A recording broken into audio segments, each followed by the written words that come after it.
আলাইকুম। দোহার নবাবগঞ্জ ভোরের আলো নিউজে আপনাদের স্বাগতম। আপনাদের সাথে রয়েছে আমি নুসরাত জাহান নিশাতমণি। কোঠাবাড়ি কলেজের উদ্যোগে বারা হাবিল উদ্দিন উচ্চ বিদ্যালয়ের এসএসসি উত্তীর্ণ শিক্ষার্থীদের সংবর্ধনা অনুষ্ঠিত। নিজস্ব প্রতিবেদক, দোহার, ঢাকা। ঢাকার দোহারে এসএসসি ২০২৬ পরীক্ষায় উত্তীর্ণ বারা হাবিল উদ্দিন উচ্চ বিদ্যালয়ের শিক্ষার্থীদের সংবর্ধনা প্রদান করেছে কোঠাবাড়ি কলেজ কর্তৃপক্ষ। অত্যন্ত আনন্দঘন উৎসবমুখর পরিবেশে উত্তীর্ণ শিক্ষার্থীদের এই সংবর্ধনা দেওয়া হয়। অনুষ্ঠানে বারা হাবিল উদ্দিন উচ্চ বিদ্যালয়ের প্রধান শিক্ষক জনাব আব্দুল হালিমের সভাপতিত্বে প্রধান অতিথি হিসেবে উপস্থিত ছিলেন কোঠাবাড়ি কলেজের সভাপতি অ্যাডভোকেট মোহাম্মদ রমজান আলী শিকদার। অনুষ্ঠানে বিশেষ অতিথি হিসেবে উপস্থিত ছিলেন ইঞ্জিনিয়ার আবুল কাশেম, দাতা সদস্য, কোঠাবাড়ি কলেজ, মোহাম্মদ শাহিনুর রশিদ, অধ্যক্ষ, কোঠাবাড়ি কলেজ, মোহাম্মদ জাহিদুল ইসলাম, প্রভাষক ও উপাধ্যক্ষ, কোঠাবাড়ি কলেজ, অ্যাডভোকেট মোহাম্মদ আনোয়ার পারভেজ হবি, দাতা সদস্য, কোঠাবাড়ি কলেজ, আব্দুল হাই হারেস মাতব্বর, দাতা সদস্য, কোঠাবাড়ি কলেজ, মোহাম্মদ আসলাম বেপারি, দৈনিক ঐশী বাংলার সাংবাদিক ও তদারকি কর্মকর্তা, কোঠাবাড়ি কলেজ।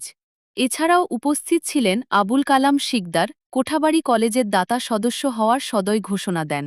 অনুষ্ঠানে সার্বিক সহযোগিতা উপস্থিত ছিলেন বারা হাবিল উদ্দিন উচ্চ বিদ্যালয়ের সহকারী প্রধান শিক্ষক মোহাম্মদ লুৎফর রহমান এবং সহকারী শিক্ষকবৃন্দ কমল সাধক, মোহাম্মদ নুরুল ইসলাম ও সুশীল কুমার মণ্ডল। অনুষ্ঠানে বক্তারা কৃতী শিক্ষার্থীদের অভিনন্দন জানান এবং তাদের ভবিষ্যৎ উজ্জ্বল জীবনের সমৃদ্ধি ও সাফল্য কামনা করেন।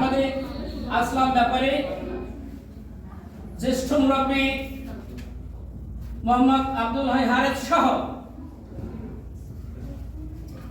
আয়োজক কোঠাবাড়ি কলেজের শ্রদ্ধাভাজন শিক্ষকবৃন্দ, আমার বিদ্যালয়ের সহকর্মীবৃন্দ ও যাদের জন্য আয়োজন, কৃতি শিক্ষার্থীবৃন্দ, আসসালামু আলাইকুম। আমি প্রথমে আজকের যে বিষয় আয়োজন,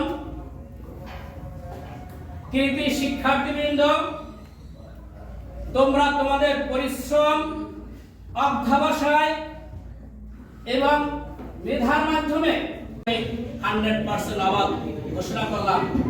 তার কারণ তোমার সফলতা তোমার নিজের উপরে নির্ভর করবে। তুমি লাইসালিল ইনসান আমাসা, পরিশ্রম ছাড়া আল্লাহ কোনো কিছু দেন না। তুমি যদি এই কোঠাবাড়ি কলেজে ভর্তি হয়ে তুমি পরিশ্রমের মাধ্যমে যদি ভালো রেজাল্ট করো, সেই রেজাল্ট ওই আমার ভাইয়ের কথা মতো নটরডেম ক্লাস করো, ঢাকা বিশ্ববিদ্যালয় সহ, বুয়েট সহ, বিদেশ থেকে তুমি পোস্ট ডক্টরাল ডিগ্রি অর্জন করতে পারবে ইনশাআল্লাহ। আলোচনা সভা শেষে উত্তীর্ণ শিক্ষার্থীদের হাতে সংবর্ধনা স্মারক তুলে দেয়া হয়। এ পর্যন্ত সাথে থাকার জন্য দোহার নবাবগঞ্জ ভোরের আলো নিউজ স্টুডিও থেকে আপনাদেরকে ধন্যবাদ।